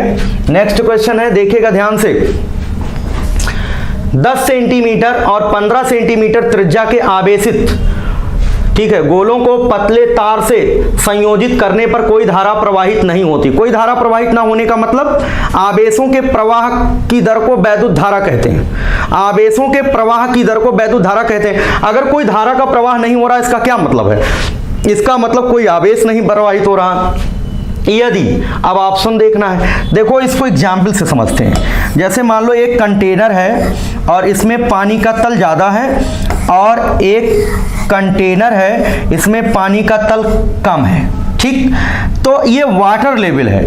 अगर इसको किसी पाइप से अगर हम जोड़ते हैं, अगर ये पाइप से जोड़ते हैं तो पानी का प्रवाह उच्च तल से निम्न तल की ओर होता है, और जब दोनों का तल बराबर हो जाता है तो पानी का प्रवाह बंद हो जाता है। एक बर्तन में पानी का तल ऊंचा है, दूसरे बर्तन में पानी का तल नीचा है। अगर दोनों कंटेनर को एक पाइप से कनेक्ट करोगे तो पानी का जो फ्लो होगा वो उच्च तल से निम्न तल की ओर होगा, ठीक है। जब तक दोनों के तल में अंतर रहेगा तब तक पानी प्रवाहित होता रहेगा, और जब दोनों बर्तन में पानी का तल समान हो जाएगा तो पानी का प्रवाह रुक जाएगा। इसी प्रकार से आवेशों के लिए, जैसे मान लो एक ये चालक है, ठीक है, और एक दूसरा चालक ले लेते हैं, दो चालक, इस पर आवेश दिया जा रहा। तो आवेश के तल को जब इसमें पानी भरते हैं तो पानी का तल आता है। जैसे इस बर्तन में जब पानी भरेंगे तो पानी का तल आएगा। यहां पर पानी का तल ज्यादा है, यहां पर पानी का तल कम है। ऐसे ही अगर किसी भी चालक को आवेश देते हैं तो आवेश का तल आता है, चार्ज का तल आता है। और लेवल ऑफ चार्ज को कहते हैं electrical potential. Level of charge को क्या बोलते हैं? इलेक्ट्रिकल पोटेंशियल कहते हैं, वैद्युत विभव कहते हैं। तो यहां पर मान लो ये ऊंचा विभव है और ये मान लो इस पर नीचा विभव है। तो जब बच्चों इसको किसी पतले तार से जोड़ोगे तो आवेश का प्रवाह होता है। किसका प्रवाह होता है? आवेश का। आवेश का प्रवाह उच्च विभव से निम्न विभव की ओर होता है। जिस तरीके से पानी का प्रवाह उच्च तल से निम्न तल की ओर होता है, इसी प्रकार से जो चार्ज का फ्लो होता है वो higher potential body to lower potential body होता है। जब दोनों के पोटेंशियल सेम हो जाते हैं तो चार्ज का फ्लो रुक जाता है। जब चार्ज का फ्लो रुक जाता है तो इलेक्ट्रिक करंट भी बंद हो जाती है, धारा प्रवाहित होना बंद कर देगी। तो इस तरीके से अगर दो वस्तुओं को तार से जोड़ने पर धारा नहीं बहती है तो इसका सीधा अर्थ है दोनों पर चार्ज का लेवल सेम होगा। चार्ज के लेवल को इलेक्ट्रिकल पोटेंशियल कहते हैं। क्या बोलते हैं? इलेक्ट्रिकल पोटेंशियल, वैद्युत विभव। तो ऑप्शन पढ़िए, दोनों पर समान आवेश है, बिल्कुल गलत। जरूरी नहीं कि दोनों में पानी समान हो, है ना। और अगला पॉइंट देखिएगा, दोनों का विभव समान, दोनों का पोटेंशियल सेम, तो यही ऑप्शन सही हो जाएगा। ऑप्शन बी करेक्ट होगा। कौन सा ऑप्शन सही होगा? ऑप्शन बी, ठीक है। इसके बाद आगे बढ़ते हैं, नेक्स्ट क्वेश्चन। ये भी इंपॉर्टेंट सवाल है, बहुत इंपॉर्टेंट सवाल है, ध्यान से समझिएगा इसको। एक समान आवेशित गोलाकार कोश, ये जो गोलाकार कोश है इसका मतलब है स्फेरिकल सेल। इसका क्या मतलब है? स्फेरिकल सेल, ये गोलीय कोश। स्फेरिकल सेल का मतलब होता खोखला गोला, स्फेरिकल सेल का क्या मतलब है? खोखला गोला, ठीक है, जिसकी थिकनेस, जिसकी मोटाई बहुत कम हो, ऐसा खोखला गोला जिसकी मोटाई बहुत कम हो उसे कहते हैं स्फेरिकल सेल, ठीक है। Of uniform surface charge density, देखिएगा एक समान आवेशित गोलाकार कोष मतलब गोलीय कोष के भीतर वैद्युत क्षेत्र की तीव्रता होती है। प्यारे बच्चों, जब किसी खोखले गोले को आवेशित किया जाता है तो आवेश उसके सरफेस पे आता है। कहां पर आता है? उसके सरफेस पर आता है। गोलीय कोष को जब आवेशित किया जाता है तो पूरा चार्ज उसके सरफेस पे आ जाता है, पृष्ठीय आवेश वितरण होता है। और ऐसे ही अगर कंडक्टिंग कोई चीज दे दिया जाए, जैसे मान लो कोई गोला दे दिया जाए और कंडक्टिंग बोला जाए, अगर मान लो ये गोला है वो भी चालकीय गोला है, कैसा गोला है? चालकीय गोला है, कंडक्टिंग स्फीयर है, तब भी इसको जब चार्ज दोगे तो चार्ज कहां पर आएगा? इसके सरफेस पे ही आएगा, ठीक है। कंडक्टिंग स्फीयर को अगर हम लोग आवेशित करते हैं तो आवेश उसके सतह पर आता है। गोलीय कोष को भी अगर हम लोग चार्ज करते हैं तो आवेश उसके सतह पर आता है। अंदर में कोई आवेश ना होने की वजह से, अंदर में कोई भी चार्ज नहीं होता है, जब गॉस थ्योरम से डेरिवेशन किया जाता है तो अंदर में प्यारे बच्चों कोई भी इलेक्ट्रिक फील्ड नहीं होती है। अंदर में वैद्युत क्षेत्र की तीव्रता का मान क्या होता है? 0। इलेक्ट्रिक फील्ड का मान 0 होता है, ठीक। अब वैद्युत क्षेत्र की तीव्रता व विभव प्रवणता में संबंध होता है, E इक्वल टू होता है minus dV/dr, E equal to minus dV/dr। अगर अंदर में इलेक्ट्रिक फील्ड 0 होती है तो यहां से 0 बराबर हो जाएगा dV/dr, होगा कि नहीं? अगर dV/dr 0 है, dV/dr का क्या मतलब होता है? पहले तो dy/dx का मतलब समझ लो क्या है। इसका मतलब है differentiation of y with respect to x, मतलब y का x के सापेक्ष अवकलन। अगर y कोई कांस्टेंट टर्म हो, अगर y बराबर c, तो अगर इसका डिफरेंशिएशन करोगे तो क्या आएगा? 0। कांस्टेंट टर्म का डिफरेंशिएशन क्या होता है? ddx ऑफ कांस्टेंट टर्म, ये क्या होता है? 0। कांस्टेंट टर्म का डिफरेंशिएशन 0 होता है। तो प्यारे बच्चों, अगर यहां से dV/dr अगर 0 आया है, इसका मतलब दूरी के सापेक्ष जो पोटेंशियल है, पोटेंशियल वो क्या होगा? पोटेंशियल जो होगा वो कांस्टेंट होगा। पोटेंशियल क्या होगा? कांस्टेंट होगा। तो आपको क्या याद रखना है? गोलीय कोष मतलब स्फेरिकल सेल या आवेशित चालकीय गोले के अंदर वैद्युत क्षेत्र की तीव्रता इलेक्ट्रिक फील्ड इंटेंसिटी का मान 0 होता है और पोटेंशियल कांस्टेंट रहता है। अंदर में, यहां अंदर में विभव, प्यारे बच्चों, अंदर में हर जगह पोटेंशियल क्या होता है? कांस्टेंट रहता है, और वही होता है जो सतह पर होता है। जितना, जैसे यहां पर मान लो 20 वोल्ट का पोटेंशियल है, यहां पर 20 वोल्ट का विभव है, तो अंदर में कहीं पर भी किसी भी पॉइंट पर पोटेंशियल आपसे पूछा जाए तो हर पॉइंट पर पोटेंशियल क्या होगा? उतना ही वोल्ट होगा जितना सतह पर था। क्लियर है? तो ये सबको क्लियर हो गया होगा। तो अब देखिए, यहां पर तीव्रता पूछा गया तो क्या आंसर होगा? 0, ठीक है। अंदर में इलेक्ट्रिक फील्ड की इंटेंसिटी जो होती है 0 होती है। यहां से हमने 2-3 क्वेश्चन आपका क्लियर कर दिया, ठीक। आगे बढ़ते हैं। नेक्स्ट क्वेश्चन है, एक 5 सेंटीमीटर त्रिज्या। देखो अभी जो हमने कॉन्सेप्ट बताया उस कॉन्सेप्ट से क्वेश्चन का आंसर आप दे सकते हो। जो अभी हमने कॉन्सेप्ट बताया आपको उससे आप इसका आंसर दे सकते हो। देखिए यहां पर है, एक 5 सेंटीमीटर त्रिज्या के खोखले गोलाकार चालक को 10 वोल्ट तक आवेशित किया जाता है। कितने वोल्ट तक? 10 वोल्ट तक। मतलब एक खोखला गोलाकार, यहां से देखिएगा, ये आपका खोखला गोलाकार चालक, वही गोलीय कोष। खोखला गोलाकार चालक का मतलब गोलीय कोष है। अगर गोलीय कोष है और इसको जो है 10 वोल्ट से आवेशित किया गया, कितने वोल्ट से? 10 वोल्ट से। तो 10 वोल्ट से यहां पर आवेशित किया गया है, ठीक है। 10 वोल्ट, इसका मतलब सतह पर 10 वोल्ट का विभव है। पूछा क्या गया? गोलाकार के केंद्र पर विद्युत विभव क्या होगा? जल्दी से जवाब दो सभी लोग, जल्दी से जवाब दो, क्या आंसर होगा? ठीक है, तो अभी हमने बताया कि सतह पर जितने बोल्ट होता है उतना अंदर में हर जगह होता है, क्योंकि अंदर में इलेक्ट्रिक फील्ड जो होती है, अंदर में इलेक्ट्रिक फील्ड 0 होती है और जो पोटेंशियल होता है वो कांस्टेंट होता है। ठीक है, तो क्या आंसर होगा? अगर जो है कितना वोल्ट, 10 वोल्ट सतह पर है, तो अंदर में कहीं पर भी सेंटर की बात की जाए कहीं पर 10 ही वोल्ट होगा, तो ऑप्शन कौन सा होगा? ऑप्शन बी होगा। इसके बाद हम लोग नेक्स्ट क्वेश्चन देखते हैं। नेक्स्ट क्वेश्चन देखिएगा, यहां पर ऋण वैद्युत आवेश के चारों ओर, ठीक है, नेगेटिव चार्ज दिया गया, ऋण वैद्युत आवेश के चारों ओर बल रेखाएं होती हैं। ऑप्शन को पढ़िएगा, हिंदी मीडियम भी पढ़िए, इंग्लिश मीडियम भी पढ़िए। ठीक है, जैसे मान लो ये पॉजिटिव चार्ज है, तो पॉजिटिव चार्ज के लिए इलेक्ट्रिक लाइंस जो होती हैं दूर की ओर होती हैं। ये आप सभी लोग जानते हो। कैसे जानते हो? क्योंकि हमने पढ़ा दिया आप लोगों को इलेक्ट्रोस्टैटिक्स में, इलेक्ट्रिक लाइंस के बारे में हमने बताया है। तो इस तरीके से प्यारे बच्चों ये होती हैं, और जो लोग नहीं उपस्थित थे वो ध्यान रखें। ये पॉजिटिव चार्ज है, इसको कहते हैं आइसोलेटेड पॉजिटिव चार्ज। इसको क्या कहते हैं? इसको कहते हैं आइसोलेटेड पॉजिटिव चार्ज।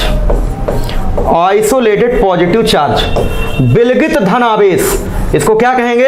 ये विलगित धनावेश है। विलगित धनावेश के कारण से जो ये वैद्युत बल रेखाएं हैं, अगर यहां पर एक समविभव पृष्ठ बनाए, इक्वी पोटेंशियल सरफेस, तो बच्चों देखो ये रेडियली आप देख पा रहे हैं, ये रेडियली ऐसे और बाहर की ओर आउटवर्ड है। कैसी हैं? Outward, radially outward. अगर आइसोलेटेड पॉजिटिव चार्ज के लिए इलेक्ट्रिक लाइंस के बारे में आपसे पूछा जाए कैसी होंगी, तो क्या जवाब दोगे? कहोगे रेडियली। रेडियली क्यों बोलोगे? क्योंकि अगर यहां पर एक गोले का निर्माण करें, एक समविभव पृष्ठ बनाएं, तो आप समझ पा रहे होंगे कि ये यहां से यहां तक की दूरी ये त्रिज्या है, ये त्रिज्या है, ये त्रिज्या है। तो इलेक्ट्रिक लाइंस त्रिज्या के अलोंग है और वो भी बाहर की ओर है, इसलिए बोलेंगे आउटवर्ड। क्या बोलेंगे? आउटवर्ड। इसी तरीके से जो है अगर हम बात करते हैं जो है निगेटिव चार्ज के लिए, अगर हम निगेटिव चार्ज के लिए माइनस क्यू, ये माइनस क्यू चार्ज है, इसके लिए अगर हम बात करें तो इलेक्ट्रिक लाइंस जो होती हैं वो नेगेटिव चार्ज की ओर आएंगी इस तरीके से। आइसोलेटेड नेगेटिव चार्ज की वजह से, आइसोलेटेड नेगेटिव चार्ज की वजह से जो इलेक्ट्रिक लाइंस होती हैं वो इस तरीके से उसी चार्ज की ओर आती हैं। अब यहां पर अगर एक समविभव पृष्ठ की कल्पना करें तो ये देखो इस तरीके से, अगर ये समविभव पृष्ठ ये गोलीय है तो यहां से यहां तक की दूरी ये त्रिज्या है, ये रेडियस है। ये क्या चीज है? ये रेडियस है। तो त्रिज्या के अनुदिश है लेकिन अंदर की ओर, तो रेडियली इनवर्ड। अगर ऑप्शन सी को आप देखें, रेडियल इनवर्ड लिखा हुआ है, हिंदी में देखेंगे तो हो सकता है आप गलत कर जाएं, बट जो है इंग्लिश मीडियम में सी ऑप्शन को देखना, त्रिज्यीय। ये जो ऊपर की ओर लिखा ना, यहां पर इसका मतलब है इंग्लिश में जो लिखा है इनवर्ड, इनवर्ड का मतलब अंदर की ओर। क्लियर है सबको? तो इस तरीके से ऑप्शन सी सही हो जाएगा। इसके बाद क्वेश्चन नेक्स्ट देखते हैं, ये भी बहुत ही इंपॉर्टेंट सवाल है, जल्दी से करिए सभी लोग, जल्दी से क्वेश्चन को पढ़िए, जल्दी से जवाब दीजिए। यदि एक समबाहु त्रिभुज के तीनों शीर्ष पर, एक समबाहु त्रिभुज बना लेते हैं, इक्विलेटरल ट्रायंगल, ये आपका समबाहु त्रिभुज है। एक समबाहु त्रिभुज के तीनों शीर्षों पर 2q, यहां पर प्यारे बच्चों 2q, दूसरे शीर्ष पर है -q, तीसरे शीर्ष पर है -q। ठीक है, ये चार्ज रखे गए, तीनों कोनों पर ये चार्ज रखे गए। त्रिभुज के केंद्र पर, सेंटर, ये त्रिभुज का केंद्र है, त्रिभुज के केंद्र पर, त्रिभुज के केंद्र पर बात करना हम लोगों को, ये सेंटर है। ठीक है, त्रिभुज के केंद्र पर, अब ऑप्शन को पढ़िए, वैद्युत क्षेत्र शून्य है, इलेक्ट्रिक फील्ड 0 है, विभव शून्य नहीं है। दूसरा ऑप्शन क्षेत्र शून्य है परंतु विभव शून्य है। ठीक है, क्षेत्र शून्य नहीं है परंतु विभव शून्य है, दोनों क्षेत्र व विभव शून्य है, दोनों क्षेत्र तथा विभव शून्य नहीं है। अब ये ऑप्शन की बात अलग करते हैं, अभी पहले कॉन्सेप्ट समझिए आप लोग, आंसर तो देख लेंगे अभी क्या है। यहां पर देखो बच्चों, एक ट्रिक है। ट्रिक क्या है? डायरेक्ट आप कैसे करेंगे, जितने भी कोने हैं सब पर उपस्थित आवेशों को जोड़ो, अगर जोड़ने के बाद 0 आ जाए तो समझ जाना केंद्र पर विभव शून्य होगा, नेट विभव शून्य होगा। अब देखो अगर हम लोग यहां पर चेक करें, ये देखो चेक कर रहे हैं 2q plus minus Q plus minus Q बराबर क्या हो जाएगा 0। ये माइनस क्यू माइनस 2q और प्लस 2q क्या हो जाएगा 0 हो जाएगा। तो अगर जितने भी कोने हैं, चाहे त्रिभुज हो चाहे वर्ग हो, अगर सभी कोनों पर उपस्थित आवेशों का योग जोड़ने पर अगर 0 आता है तो समझ जाना कि सेंटर पर नेट इलेक्ट्रिक पोटेंशियल परिणामी वैद्युत विभव का मान 0 होगा। ठीक, अब ये वास्तव में आया कैसे, ये आया कैसे, इसका कॉन्सेप्ट क्या है प्यारे बच्चों ध्यान से समझिएगा। अगर ये मान लो प्लस क्यू चार्ज है, इस प्लस क्यू चार्ज से स्मॉल r दूरी पर आपसे कहा जाए इलेक्ट्रिक पोटेंशियल का फॉर्मूला क्या होता है, स्मॉल r दूरी पर क्या होता है, तो इसका फॉर्मूला होता है v = 1/4 pi epsilon not q upon r। ठीक है, अगर ये प्लस क्यू चार्ज होगा तो यहां पर प्लस क्यू अपान आर होगा, और अगर यहां पर माइनस क्यू चार्ज होता, यहां पर माइनस क्यू चार्ज होता तो यहां पर प्यारे बच्चों माइनस लिखना पड़ता। क्या लिखना पड़ता, माइनस। तो अब इस पॉइंट पर आपको नेट इलेक्ट्रिक पोटेंशियल बताना है, तो इसकी वजह से यहां पर मान लो वैद्युत विभव V1, क्या मान लिया, इलेक्ट्रिक पोटेंशियल V1, तो V1 बराबर हो जाएगा 1/4 पाई एप्सिलॉन नॉट। ठीक है, और एक चीज और ध्यान रखना, यहां से यहां तक की जितनी दूरी होगी मान लो r, उतनी ही यहां से लेकर यहां तक की दूरी होगी r, उतनी ही यहां से लेकर यहां तक की दूरी होगी r। ये डिस्टेंस सेम होता है, डिस्टेंसेस सेम होंगी, सभी कोनों से केंद्र की दूरियां समान होती हैं। अगर यहां से यहां तक स्मॉल r मान लिया तो यहां से यहां तक ये भी स्मॉल r होगा, यहां से यहां तक ये भी स्मॉल r होगा। इसकी वजह से यहां पर वैद्युत विभव निकालो, ये देखिए 1/4 पाई एप्सिलॉन नॉट, और ये क्या है 2q अपान क्या हो जाएगा r, 2q अपान r हो गया। इसकी वजह से यहां पर विभव निकालिए V2, इस माइनस q की वजह से सेंटर पे निकालिए विभव, तो क्या होगा V2 बराबर हो जाएगा 1/4 पाई एप्सिलॉन नॉट, और ये हो जाएगा माइनस क्यू अपान r। इसी तरीके से इस तीसरे आवेश की वजह से सेंटर पर विभव निकालिए, तीसरे की वजह से जब निकालोगे V3 बराबर क्या हो जाएगा 1/4 pi epsilon naught minus q upon r, 1/4 pi epsilon naught minus q upon r. प्यारे बच्चों नेट पोटेंशियल आपको ज्ञात करना है, नेट इलेक्ट्रिक पोटेंशियल पता करना है, तो V बराबर क्या हो जाएगा, V बराबर V1 plus V2 plus V3। जब ये तीनों जोड़ोगे ना, जब ये तीनों जोड़ोगे तो 0 आ जाएगा, नेट पोटेंशियल 0 आ जाएगा। तो ये हमने आपको शॉर्टकट बता दिया कि जो है यहाँ पर शॉर्टकट बता दिया, और ये पूरा कॉन्सेप्ट बता दिया कि क्या कॉन्सेप्ट है। ठीक है, शॉर्टकट आप याद रखिए इसका, क्योंकि जो है आपके पास समय नहीं रहेगा एग्जाम में, है ना। तो यहां पर सारे जितने भी कोने होंगे सब पर उपस्थित आवेशों को जोड़ना, अगर 0 आ जाता है तो समझ जाना कि जो है नेट पोटेंशियल क्या होगा 0।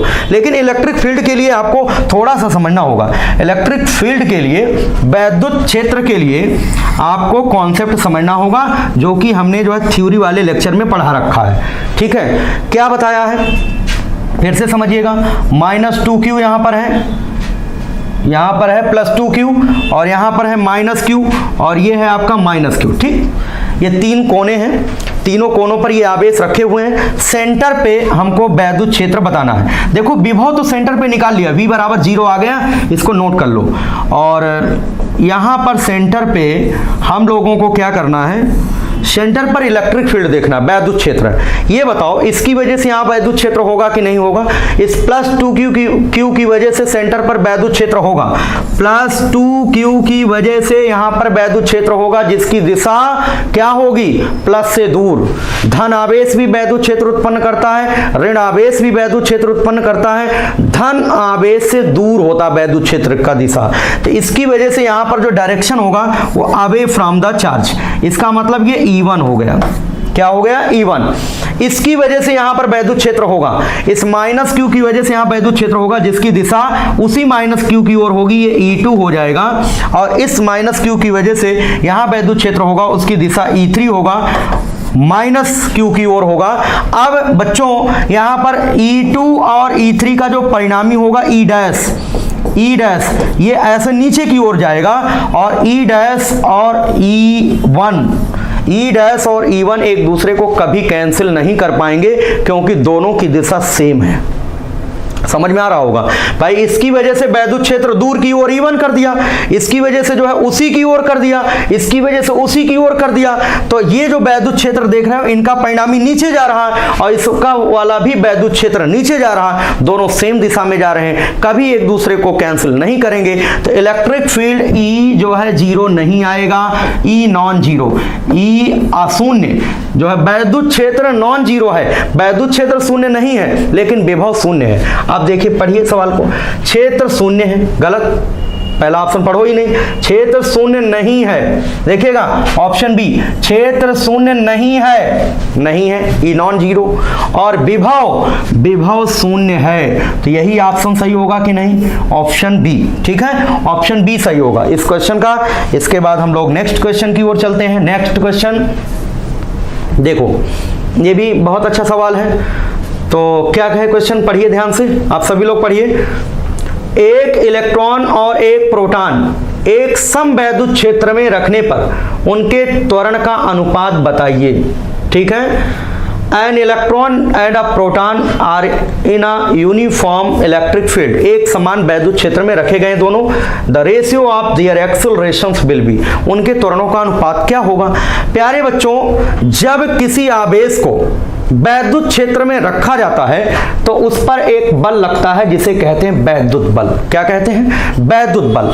और वो जो वैद्युत बल होता है F बराबर होता है Q इंटू E, यही तो होता है, F बराबर Q इंटू E होता है। जब कोई आवेशित कण एक समान वैद्युत क्षेत्र में रखा जाता है तो उस पर एक फोर्स लगता है और उस फोर्स को कहते हैं इलेक्ट्रिकल फोर्स, उसे कहते हैं वैद्युत बल, और उसका फॉर्मूला होता है F बराबर Q इंटू E होता है। अब इलेक्ट्रॉन और प्रोटॉन दोनों पर जो आवेश का परिमाण होता है वो स्मॉल e होता है, मतलब 1.6 गुणे 10 की घात -19 कूलाम होता है। तो चाहे जो है इलेक्ट्रॉन हो और चाहे वो प्रोटॉन हो, दोनों पर लगने वाले बल का परिमाण F बराबर E इंटू कैपिटल E होगा। दोनों ही पर, चाहे वो इलेक्ट्रॉन हो चाहे वो प्रोटॉन हो, दोनों पर लगने वाले इलेक्ट्रिकल फोर्स का मैग्नीट्यूड सेम होगा, परिमाण सेम होगा, लेकिन डायरेक्शन अपोजिट होगा। बच्चों देखो, जैसे मान लो ये आपका यूनिफॉर्म इलेक्ट्रिक फील्ड है, ये एक समान वैद्युत क्षेत्र है और यहां पर एक प्रोटॉन रख दिया जाए, ये प्रोटॉन है, तो इस प्रोटॉन पर जो बल की दिशा होगी वैद्युत क्षेत्र की दिशा में होगी।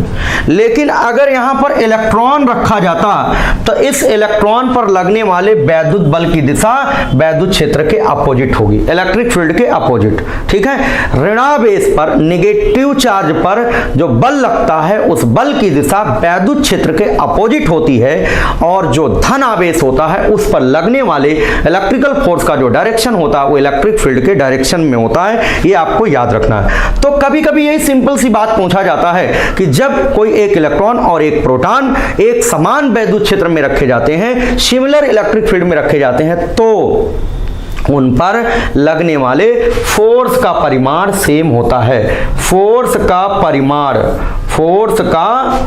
परिमाण सेम होगा, फोर्स का परिमाण जो होगा वो सेम होगा, समान होगा। ठीक है, डायरेक्शन विपरीत होगा, डायरेक्शन विपरीत होगा। अब जब डायरेक्शन बदल गया प्यारे बच्चों, जब डायरेक्शन दोनों पर चेंज हो गया, इसका मतलब दोनों पर फोर्स अलग हो गया, इसका मतलब बल अलग अलग होगा। और बल अलग अलग होगा, क्यों अलग अलग होगा, क्योंकि दिशा अलग है। बल अलग अलग क्यों होगा, क्योंकि बल होता वेक्टर, बल क्या होता, वेक्टर। वेक्टर में क्या होता, मैग्नीट्यूड और डायरेक्शन दोनों होता, परिमाण भले ही समान है, दिशा बदल गई इसका मतलब बल बदल जाएगा। ध्यान रखिएगा, दोनों पर लगने वाले बल के परिमाण तो समान होंगे लेकिन बल अलग अलग होंगे। बल क्यों अलग अलग होंगे, क्योंकि डायरेक्शन अलग अलग। ठीक है, अब त्वरणों का अनुपात पूछा गया, तो यहां पर आप लोगों को यह फॉर्मूला लगाना होगा, F बराबर m इंटू ए। ये क्या है, न्यूटन का नियम है, न्यूटन का दूसरा नियम है, सेकेंड लॉ है, F इक्वल टू m ए। तो त्वरण A बराबर हो जाएगा F अपॉन m। ए बराबर क्या हो जाएगा एफ अपान एम। त्वरणों का अनुपात हमें बताना है, तो एक्सेलरेशन का रेशियो हमें बताना है। तो देखिएगा त्वरण ए बराबर एफ अपान एम।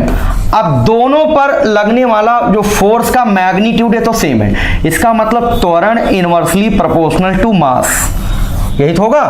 अब पहले लिखा हुआ है इलेक्ट्रॉन और बाद में लिखा हुआ प्रोटॉन, पहले लिखा हुआ इलेक्ट्रॉन और बाद में लिखा प्रोटॉन, इसका मतलब ए मतलब त्वरण, ई मतलब इलेक्ट्रॉन का बटा ए मतलब त्वरण, पी का मतलब प्रोटॉन का, ये हमको बताना है। अब जब यहाँ इलेक्ट्रॉन का एक्सेलरेशन होगा तो नीचे इलेक्ट्रॉन का मास होगा, यहाँ पर होगा मास किसका इलेक्ट्रॉन का और ऊपर जाएगा मास ऑफ प्रोटॉन। तो मतलब प्रोटॉन का द्रव्यमान, कभी कभी यही ऑप्शन में लिखा होता है एमपी अनुपात एमई, ऐसे लिखा रहता है। अब ऑप्शन को पढ़िएगा, यहां पर पहला ऑप्शन 0 गलत है, दूसरा ऑप्शन 1, तीसरा ऑप्शन है the ratio of the masses of proton and electron.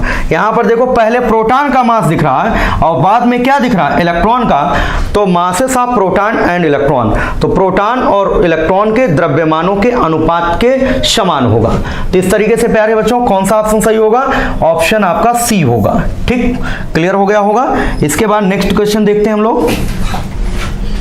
Next question देखते हैं, आपके सामने है वैद्युत क्षेत्र की तीव्रता का परिणाम, परिणाम का मतलब परिमाण यहां पर, ठीक है, इसको परिमाण लिख लीजिए, मैग्नीट्यूड। परिमाण इस प्रकार है कि उसमें रखे इलेक्ट्रॉन पर उसके भार के तुल्य बल लगता है, यह वैद्युत क्षेत्र क्या होगा। मतलब इलेक्ट्रिक फील्ड ऐसी है कि उस पर लगने वाला जो फोर्स है वो उसके वेट के बराबर होता है। मतलब सवाल में कह रहा कि फोर्स जो है इलेक्ट्रिकल फोर्स वेट mg के बराबर होता है और इलेक्ट्रॉन पर लगने वाला जो फोर्स होता है यह बराबर q इंटू ई बराबर हो जाएगा m इंटू जी। प्यारे बच्चों हमें इलेक्ट्रिक फील्ड बतानी है, तो इलेक्ट्रिक फील्ड E बराबर हो जाएगा, क्या हो जाएगा mg अपान ई, mg अपान ई, कौन सा ऑप्शन होगा, ऑप्शन बी, mg अपान ई, ऑप्शन बी हो जाएगा। ठीक है, इस तरीके से नेक्स्ट क्वेश्चन की ओर चलते हैं हम लोग। नेक्स्ट क्वेश्चन देखिएगा क्या है, जब एकांक धनावेश को, जब एकांक यूनिट पॉजिटिव चार्ज को, धनावेश को समविभव सतह पर, समविभव ये देखो इक्की पोटेंशियल के बारे में भी हमने बताया था। समविभव पृष्ठ पर किसी भी आवेश को एक पॉइंट से दूसरे पॉइंट तक ले जाने में कोई वर्क नहीं करना पड़ता है, ये अभी हमने आपको बता दिया है। ठीक है, तो जब एकांक धनावेश को समविभव सतह पर एक बिंदु से दूसरे बिंदु तक, एक बिंदु से दूसरे बिंदु तक ले जाते हैं तो आवेश पर कार्य किया जाता है, मतलब वर्क होता है। दूसरा आवेश द्वारा कार्य किया जाता है, किया गया कार्य नियत रहता है, कोई कार्य संपन्न नहीं होता है, तो नो वर्क इज डन, कोई भी वर्क होता ही नहीं। समविभव पृष्ठ पर किसी आवेश को एक बिंदु से दूसरे बिंदु तक ले जाने में कोई वर्क नहीं करना पड़ता है, बिल्कुल कॉन्सेप्चुअल सवाल है, ऑप्शन डी सही होगा। ठीक है, इसके बाद नेक्स्ट क्वेश्चन देखते हैं हम लोग। दो प्लेटों के बीच का अंतर, दो प्लेटें हैं, इधर देखिए ना, ये दो प्लेटें हैं, दो प्लेटों के बीच का अंतर मतलब उनके बीच की जो डिस्टेंस है डी दिया गया कितना, 2 सेंटीमीटर, मतलब 2 गुणे 10 की घात माइनस 2 मीटर, सेंटीमीटर को मीटर में बदल लिया। 10 वोल्ट का वैद्युत विभवांतर, कितने वोल्ट का है ये, 10 वोल्ट का, 10 वोल्ट का इलेक्ट्रिकल पोटेंशियल डिफरेंस है, विभवांतर है। दोनों प्लेटों के बीच लगाया गया है वोल्टेज, तो पूछा गया क्या वैद्युत क्षेत्र की तीव्रता का मान क्या होगा। मतलब इलेक्ट्रिकल पोटेंशियल डिफरेंस दिया गया बिटवीन टू प्लेट्स जो है 10 वोल्ट और उनके बीच की डिस्टेंस दी गई 2 सेंटीमीटर, उसको मीटर में कन्वर्ट कर लिया। इलेक्ट्रिक फील्ड कितनी है यहाँ प्लेटों के बीच, ये हमको बताना है। ये प्लेटों के बीच इलेक्ट्रिक फील्ड कितनी है, ये इलेक्ट्रिक फील्ड हमको कैलकुलेट करना है। तो प्यारे बच्चों electric field E is equal to क्या होता है, V upon d. Electric field E बराबर क्या होता है, V अपान डी होता है, ये याद रखना फार्मूला।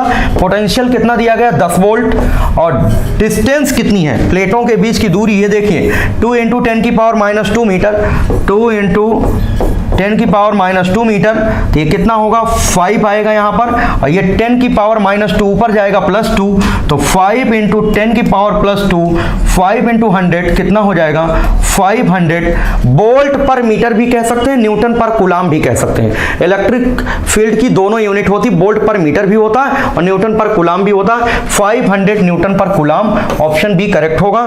ठीक है, इसके बाद नेक्स्ट क्वेश्चन देखते हैं हम लोग। इसका भी कॉन्सेप्ट हमने आपको बता दिया है अभी अभी। देखो आर त्रिज्या का क्वेश्चन को पढ़िएगा ध्यान से। आर त्रिज्या के किसी आवेशित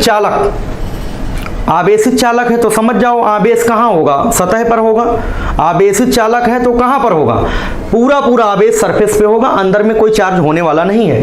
तो आर त्रिज्या के किसी आवेशित चालक गोलीय कोष मतलब वही खोखला गोला, स्फेरिकल सेल, ठीक है, के केंद्र से 3r/2, मतलब अगर ये खोखला गोला है और ये आवेशित है तो आवेश इसके सरफेस पर है, ये आपको क्लियर है। ठीक है, इसकी त्रिज्या मान लो r है। क्या है, r है। अब केंद्र से, सेंटर से 3r/2 का मतलब 1.5r, 1.5r, यही तो मतलब होगा। तो बाहर इलेक्ट्रिक फील्ड E दिया गया है, बाहर यहां पर इलेक्ट्रिक फील्ड E है, क्वेश्चन में दिया गया। अब पूछा क्या गया है, इसके केंद्र से r/2, मतलब r क्या है, उसकी त्रिज्या है, तो r/2 कहां होगा, अंदर में ही तो होगा। यहां से यहां तक की दूरी r/2 होगा।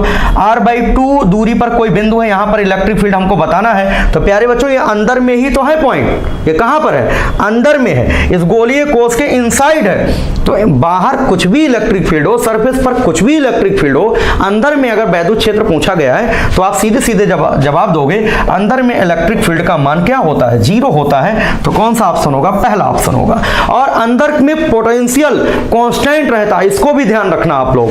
ठीक है, तो ऑप्शन ए करेक्ट होगा। इसके बाद नेक्स्ट क्वेश्चन की ओर चलते हैं। देखिएगा नेक्स्ट क्वेश्चन है, समविभव पृष्ठ तथा वैद्युत बल रेखाएं। एक प्रॉपर्टी है कि जो वैद्युत बल रेखाएं होती हैं समविभव पृष्ठ पर लंबवत होती हैं, इसको आप लोगों को याद रखना है। वैद्युत बल रेखाओं के गुण, वैद्युत बल रेखाओं के कुछ इंपॉर्टेंट प्रॉपर्टीज हैं। वैद्युत बल रेखाओं के गुण, प्रॉपर्टीज ऑफ इलेक्ट्रिक लाइंस, रेखाओं के गुण, वैद्युत बल रेखाओं के गुण, जैसे वैद्युत बल रेखाएं एक दूसरे को कभी प्रतिच्छेद नहीं करती, ध्यान रखना। इलेक्ट्रिक लाइंस कभी एक दूसरे को इंटरसेक्ट नहीं करती। दूसरा पॉइंट, इलेक्ट्रिक लाइंस कभी क्लोज्ड लूप नहीं बनाती, मतलब इस तरीके की कंडीशन कभी नहीं होती। ठीक है, इलेक्ट्रिक लाइंस, तीसरा पॉइंट, पॉजिटिव चार्ज से शुरू होती हैं और नेगेटिव चार्ज पर समाप्त हो जाती हैं, ये पॉइंट आपको याद रखना है। ठीक है, और चौथा पॉइंट है कि वैद्युत बल रेखाएं समविभव पृष्ठ पर लंबवत होती हैं, इक्विपोटेंशियल सरफेस पर परपेंडिकुलर होती हैं, ये पॉइंट आपको याद रखना है। अगर लंबवत रहती हैं तो यहां पूछा गया समविभव पृष्ठ, इक्विपोटेंशियल सरफेस तथा इलेक्ट्रिक लाइंस के बीच का क्या एंगल होता है, तो आप क्या कहेंगे, 90 डिग्री होता है। ये 180 अंश है, ये 90 अंश है, ये 45 अंश है, ये 0 है, तो क्या होगा 90 डिग्री। ऑप्शन सी सही होगा। इसके बाद नेक्स्ट क्वेश्चन बच्चों देखते हैं।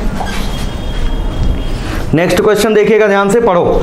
यहां पर क्या दिया गया है, आवेश +q और -q, दो चार्ज हैं, एक +q है, दूसरा -q है, एक निश्चित दूरी पर है, एक फिक्स्ड डिस्टेंस पे रखे हुए हैं, उनके बीचों बीच स्थित बिंदु पर। प्यारे बच्चों ये देखिएगा, एक +q चार्ज है और ये दूसरा जो है -q चार्ज है, इनके बीचों बीच पर कोई एक बिंदु है, मान लो A। अगर ये बीचों बीच पर है तो जितनी दूरी ये होगी, मान लो ये r दूरी है, तो प्यारे बच्चों ये बताओ कितनी दूरी होगी, ये भी r होगी। अगर यहां से यहां तक ये r है तो ये भी r होगी। क्यों होगी, क्योंकि -q और +q को मिलाने वाली रेखा का ये मिड पॉइंट है, मध्य बिंदु है, इसलिए दोनों डिस्टेंसेस क्या होंगी, सेम होंगी, दोनों दूरियां क्या होंगी, समान होंगी। पूछा क्या गया, उनके बीचों बीच स्थित बिंदु पर वैद्युत क्षेत्र और विभव दोनों 0, मतलब ये बताना है क्या पोटेंशियल और इलेक्ट्रिक फील्ड दोनों 0 है। दूसरा है वैद्युत क्षेत्र 0 है परंतु विभव 0 नहीं है, मतलब इलेक्ट्रिक फील्ड 0 है बट पोटेंशियल नॉन 0 है। तीसरा है ऑप्शन वैद्युत क्षेत्र जीरो नहीं है, इलेक्ट्रिक फील्ड नॉन जीरो है परंतु पोटेंशियल जीरो है। इसके बाद चौथा ऑप्शन है वैद्युत क्षेत्र और पोटेंशियल कोई भी जीरो नहीं है, कोई भी जीरो नहीं है। इस तरीके का क्वेश्चन आपका दिया गया। तो प्यारे बच्चों एक चीज समझना, इसकी वजह से जितना यहां पर प्लस का विभव होगा, इसकी वजह से जितना यहां प्लस का विभव होगा, अगर मान लो प्लस का 5 वोल्ट आएगा तो इस निगेटिव की वजह से उतना ही निगेटिव का वोल्ट आएगा। तो ओवरऑल दोनों विभव एक दूसरे को कैंसिल कर देंगे। जैसे अगर हम इसको जो है सॉल्व करना चाहें कि भाई प्लस क्यू की वजह से जो विभव है V1 क्या होगा 1/4 pi epsilon naught plus q upon r. इसी तरीके से इस माइनस क्यू की वजह से यहां पर जो पोटेंशियल होगा V2 बराबर क्या हो जाएगा 1/4 पाई एप्सिलॉन नॉट और ये माइनस क्यू अपान आर, ये माइनस क्यू अपान आर होगा और नेट पोटेंशियल V बराबर क्या होगा V1 plus V2।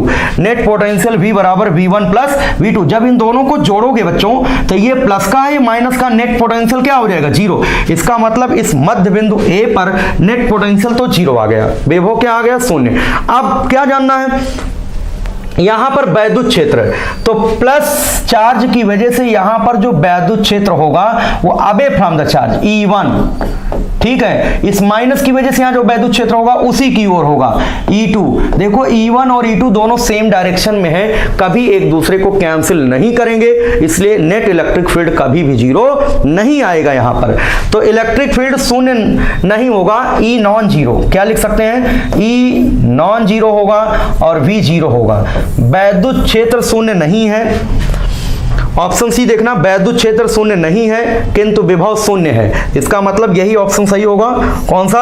Option C, वैद्युत क्षेत्र शून्य नहीं है परंतु विभव जीरो है। क्लियर हो गया होगा। इसके बाद लास्ट क्वेश्चन है, लास्ट क्वेश्चन देखिएगा, इंपॉर्टेंट ये भी है, ठीक है। जब एक प्रोटॉन एक बोल्ट से त्वरित, एक बोल्ट मतलब एक बोल्ट पोटेंशियल डिफरेंस से एक बोल्ट विभवांतर से उसे त्वरित किया जाता है, एक्सेलरेट किया जाता है, तो इसकी गतिज ऊर्जा हो जाएगी इसकी काइनेटिक एनर्जी। प्यारे बच्चों जो गतिज ऊर्जा होती है, गतिज ऊर्जा के बराबर होता है चार्ज आवेश गुणे विभवांतर, आवेश गुणे विभवांतर, चार्ज गुणे पोटेंशियल डिफरेंस, आवेश गुणे विभवांतर, ये होता है।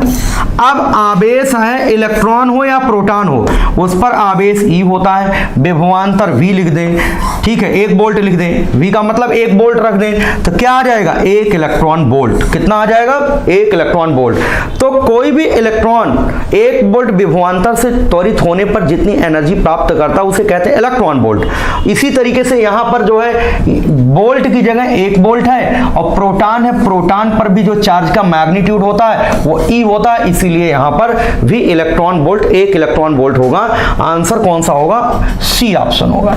और ये भी ध्यान रखना 1 इलेक्ट्रॉन वोल्ट में पूछा जाता है कितने जूल होता है, 1.6 इंटू 10 की पावर -19 जूल होता है। 1 इलेक्ट्रॉन वोल्ट में इतने जूल होता है, ठीक है। तो इस तरीके से बच्चों हमने आप लोगों को जो है आज इस टेस्ट में 25 क्वेश्चन डिस्कस किया है।